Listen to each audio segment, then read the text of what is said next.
Welcome back, or welcome if you're just joining us. This is the France 24 debate.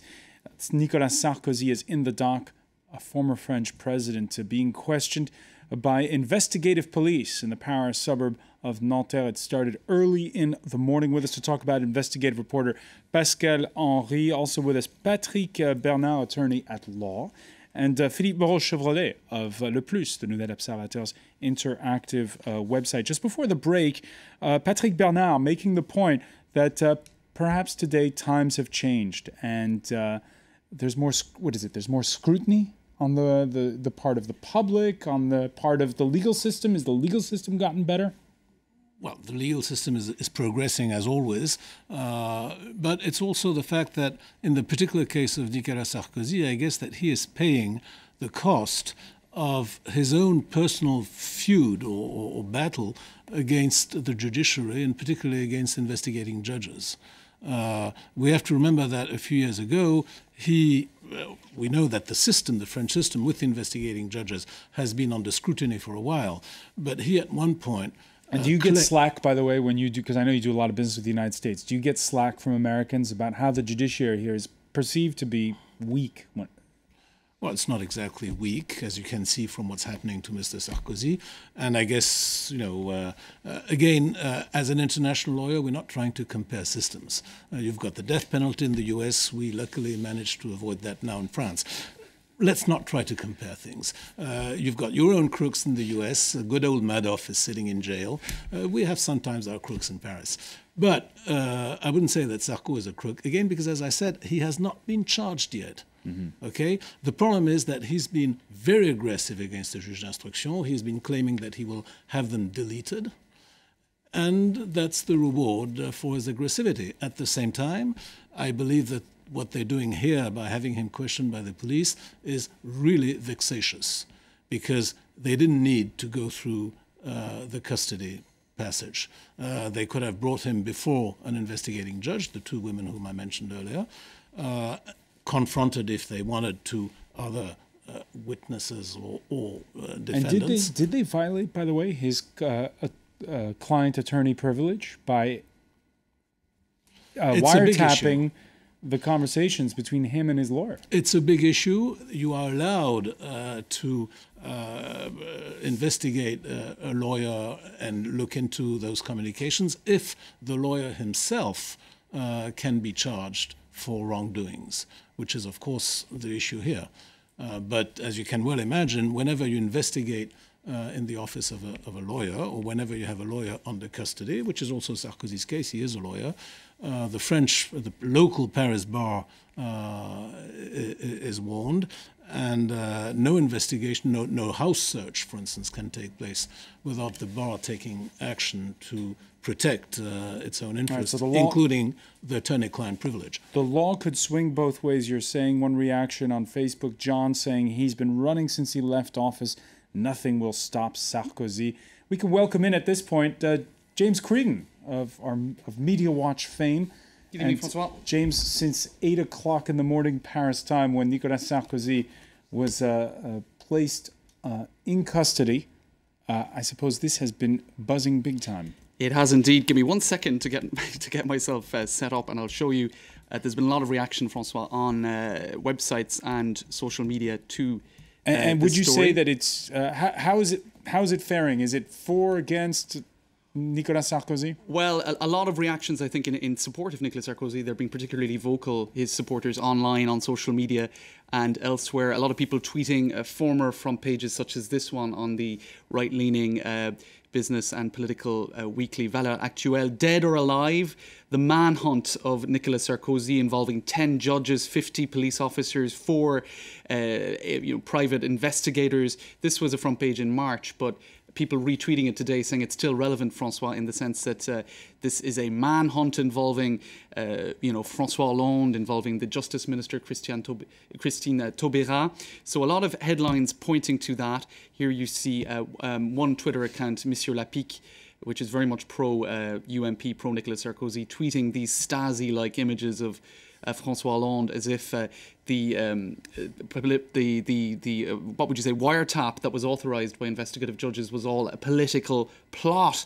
You also have images such as this one. That was François Hollande innocently watching the football match yesterday, François. It was a bunch of young girls. Well, this is true. We still hope that it was innocent. That's the French way of being innocent. In any case, he certainly wasn't reacting here to the questioning, the police custody of Nicolas Sarkozy, but that's how it's being presented on social media, François. Also on our own website, an attempt to simplify an extremely complex a series of cases that led to this custody. Yeah, with charts and graphs there showing how the Sarkozy system, how the Sarkozy system works. Indeed. Philippe Moreau-Chevrolet, you heard James Creedon there say supporters of Nicolas Sarkozy boisterous and loud today. Yes, because Sarkozy has this particular link with the French public. I mean, something that François Hollande doesn't have, for instance. They both hate and love him. And when they hate him, they really hate him. And when they love him, they really love him. And a lot of people on the right are still keen on him because there is no leader that has emerged since Nicolas Sarkozy has left power. He's the only one who can actually gather the right supporters and make it happen again, that they could go and reach power. He's the only one to be able to do that at the time, present. All right, and the shadow of Nicolas Sarkozy looming over the National Assembly this Tuesday, his stay in custody was topping the discussions in the halls of the National Assembly. I don't know the ins and outs of the case, but I completely trust the justice system to sort this out, to see whether or not the law was respected with regard to this affair that sees Sarkozy answering to the judiciary. The judicial system must obviously be able to do its work, but when they refuse to stop pursuing someone, that's not acceptable. Nadine Morano, their MEP, talking about the relentless pursuit. Nicolas Sarkozy, by the way, went further back in March, and James was alluding to it a moment ago. There was an op-ed piece published in daily newspaper Le Figaro in which he wrote, "Anyone who calls me must know that he's being listened to." You read, right? This is not an excerpt of that wonderful movie on East Germany and the activities of the Stasi. This is not about such and such a dictator around the world against his dissidents. This is about France. It's a plot, Patrick Bernard. Here we are. It's a plot. Well, frankly, I don't believe that Hollande is plotting anything. I just believe, as I just said earlier, that it's the judges who are being incensed against him. And it's true that from the outside, what you can see so the conspiracy is perhaps not from the politicians, but from the magistrates. Do you agree that there could be a conspiracy by the magistrates? Well, they push it. I don't think they create it. You see, I followed the Libyan affair for a while, and I made a documentary about it. And I saw that some lawyers were supporting all the claimer against Sarkozy. And so there's kind of, they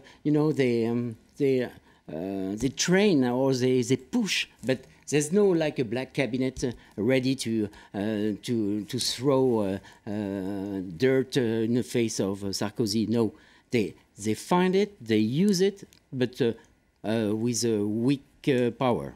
That claim by Muammar Gaddafi's son that Gaddafi financed Sarkozy's 2007 election. What did you find?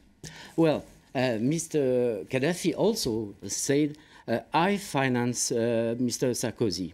He says himself, in an interview in French with a French journalist, he says, I did it, but there's no evidence for now. No evidence. Many witnesses all around you find that they said, yes, we know that Mr. Sarkozy has been financed by Mr. Gaddafi, but there's no evidence for now because there's no papers, there's no bank account, there's only suspicion. And that for all those cases, there's suspicions against Sarkozy, but no proof, no evidence. Innocent until proven guilty? Yes, of course, and that's preoccupying. What is preoccupying for the French system is that if all these charges pile up, and he's not convicted of anything, there will be questions raised, of course, about what happened. But there is the fact that we can't prove anything doesn't mean that there wasn't anything. And there is a famous dictator, African dictator, who was famous for coming in Paris with a lot of money, you know, in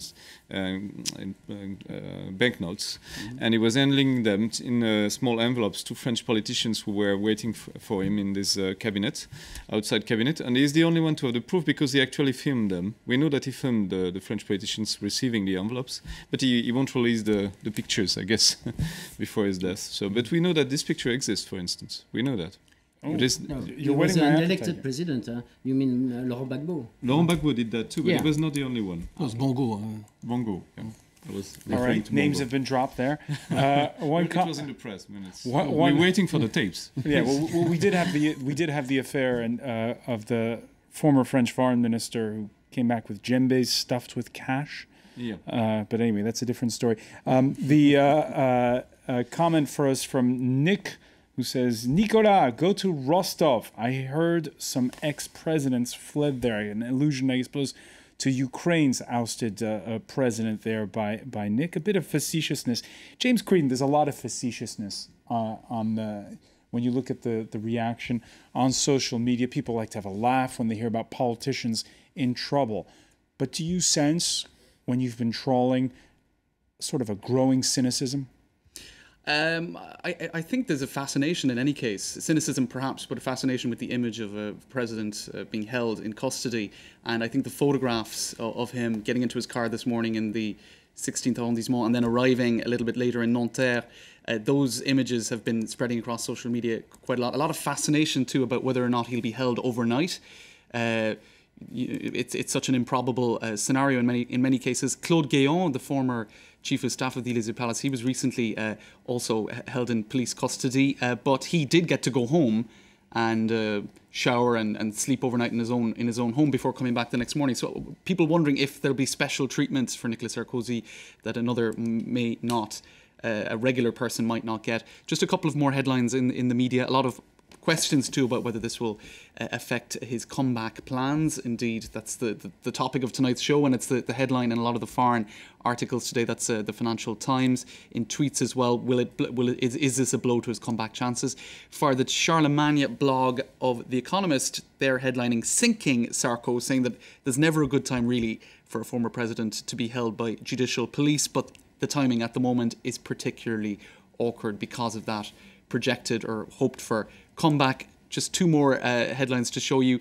This is a quote from a Sarkozy supporter. Sarkozy is Terminator. In the end, he always comes out alive. That's one headline in L'Express today. But for others on social media, they're still foreseeing the end. So the end. We'll have to wait and see. Spelled out there in English. Philippe Moreau-Chevrolet. Yeah. Is it the end for Nicolas Sarkozy? No, I don't think so. I think he planned to come back in around October, to be elected as the president of the UMP, the Conservative Party. And if he's formally charged? If he's formally charged, it will be another story altogether. But he needs to be charged, and there is nothing that can stop Sarkozy except being charged, and with the special thing that would prevent him from being elected ever again, or for a certain period of time. If he's not prevented, if there's no eligibility rule. Yes, exactly. If it doesn't happen, then I can see what will stop him. I mean, he wants to go there, and there is nobody else on the right side that can stop him, that can compete with him. That's the truth is the best candidate we have on the right in front of Nicolas Sarkozy is Marine Le Pen. She is the only one to know how to do the job. So there is no one that won't raise from the right to compete with Sarkozy. No, there is no one. In the Conservative Party, there's many. She pretends she's the only one to know. Who else? Name someone that could compete in a presidential race and win against Hollande in 2017 on the right. I can't see anyone. Some people are saying you could put anyone in front of François Hollande. He's so low in the polls right now. Marine Le Pen would still be better. Jean-François Copé is politically dead for the moment. Juppé, which is not Juppé is dead. former quite Prime old, Minister. and Juppé is not likable. I mean, okay, he's popular, but he's not likable in an election. I mean, he couldn't compete. I'm not saying that I like Marine Le Pen. I don't like Marine Le Pen. I heard that. I think she's still on the right, the most efficient candidate. I mean, I don't see anyone All right, else. agreeing with you is Christian on Twitter saying the door is now wide open for the FN, the National Front, the far-right leader who was asked about Sarkozy being placed in custody in Strasbourg. It was her first day as a member of the European Parliament. I think it's a symbol of the decay at the heart of French political life and of the irrelevance of the UMP, whose power is, after all, only symbolic.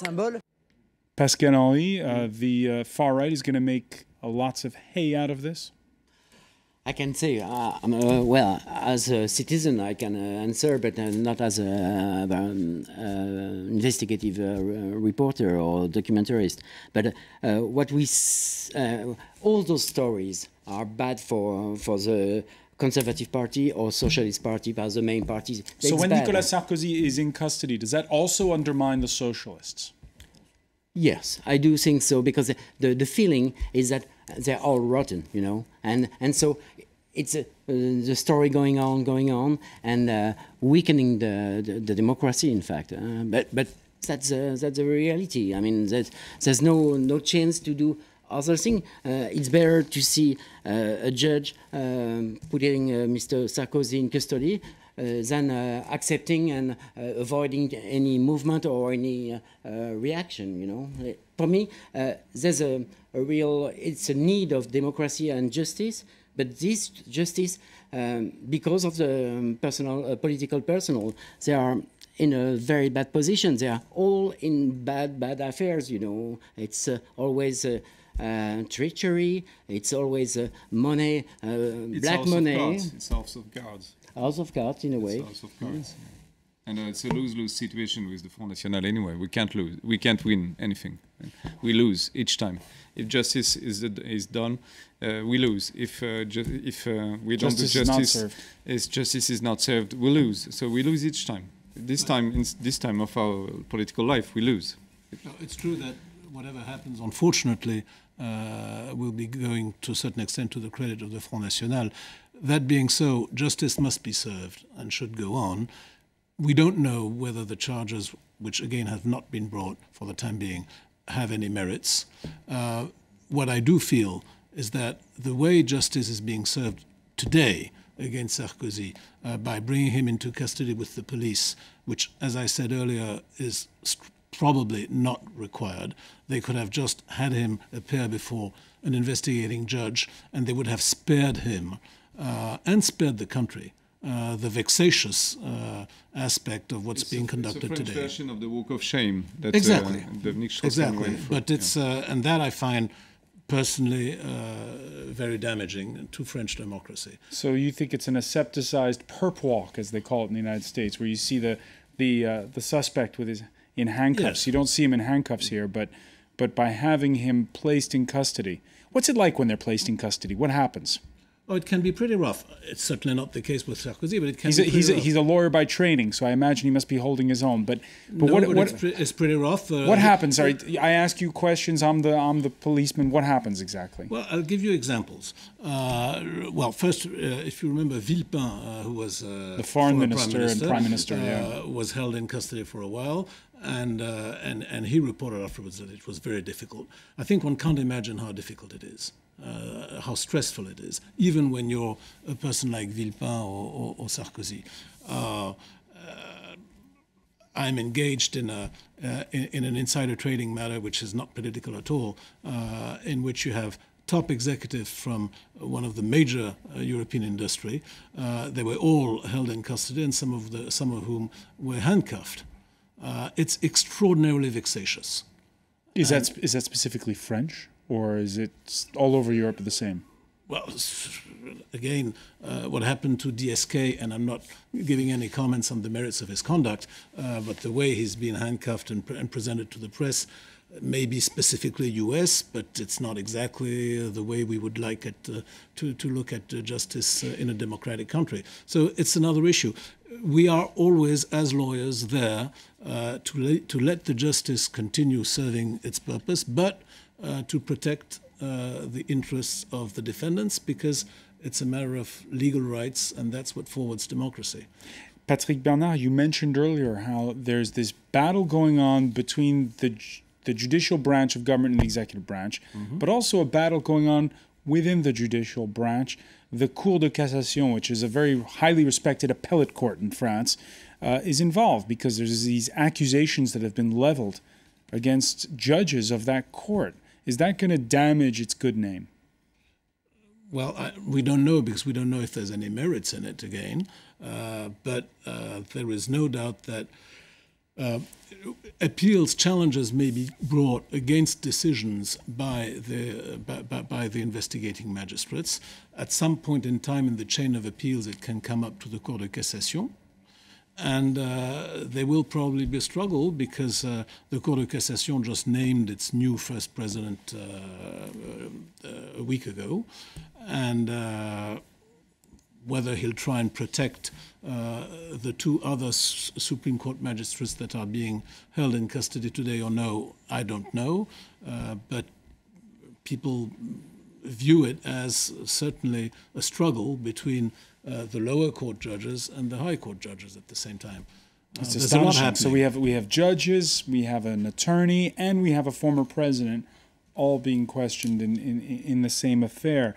And Pascal Henry, we've seen with this the story that you followed, the Karachi bombing of 1995 was the election of a campaign where Nicolas Sarkozy was campaign treasurer for one of the candidates. And we see the situation there where justice has never been served in that case. We've never had a trial about eventual kickbacks. It's on the way, now. It's on the way. In 2015, 2015, the trial will start, And even though there's two chamber, there's a normal trial for some of the people, and there's for Mr. Balladur and Mr. Léotard, which were minister at the time. So we've seen a slow drip, very slow, since it's been a very long time. But let me ask you, you have these allegations of cash, allegations of kickbacks. Have they touched Nicolas Sarkozy directly? For this case, for the Karachi case, there's only one thing which is questioning: is he was in charge at the budget ministry, of creating a shell company in Luxembourg, and so those shell companies were used for kickbacks, and so there's a suspicion. But in fact, the justice says no way to go further on that case against Mr. Sarkozy. No way. But in fact, he authorized the creation of those two shell company, offshore and shell company. So there's a suspicion, but the justice is not on. Philippe Moreau-Chevrolet, we know there were campaign financing scandals under Mitterrand. There were campaign financing scandals under Chirac. Under every president.Hy is it that in the case of Sarkozy, he is such a magnet for controversy? I don't know. It's really a mystery. Is it down to his personality? Maybe, and also with the fact that he wants to go very, very fast. And France is quite a slow country with rules, and we are not used to that kind of speed and energy. And I think he wanted to act before everything was quite settled. And this kind of unlimited speed all the time create damages on the long run, because nobody follows behind him with the right decisions. And I think that was part of the explanation. Another part is he was really protected during all these years. He has been the mayor of one of our richest cities. A suburb of Paris. Yes, he was not really... he was always protected, always with a kind of a very rich and wealthy environment, and maybe he left he lost the contact with realities altogether. I mean, most of our presidents had this kind of syndrome. We call it the syndrome de l'Élysée, the Élysée syndrome. And they're kind of in. You're in a bubble, and and you don't see anything. You don't see the reality anymore. And you are not, when you're president, you are not used to spend money anymore. You don't spend anything. Everybody pays for you. You're invited all the time. Jacques Chirac had an unlimited amount of cash in his pockets, like Mitterrand, but they didn't use it. And he's worked on his image makeover, saying, I've changed. We see him sometimes with a bit of razor stubble going out. He's working on it, yes. And I think he can make a comeback on this basis, telling people, I've suffered. I've taken all they wanted from me. They took everything from me. They piled charges against me, but I thought about it, and I'm deeper now. I'm a deeper person, and I will come back. Maybe we'll try to sell it to the French public, maybe. All and right. Maybe we will buy it.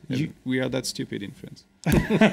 You've not heard the last of Nicolas Sarkozy, says Philippe Moreau-Chevrolet. That's where we'll end it. I want to thank you. I also want to thank Pascal Henry and Patrick Bernard. Thank you for joining us here in the France 24 debate.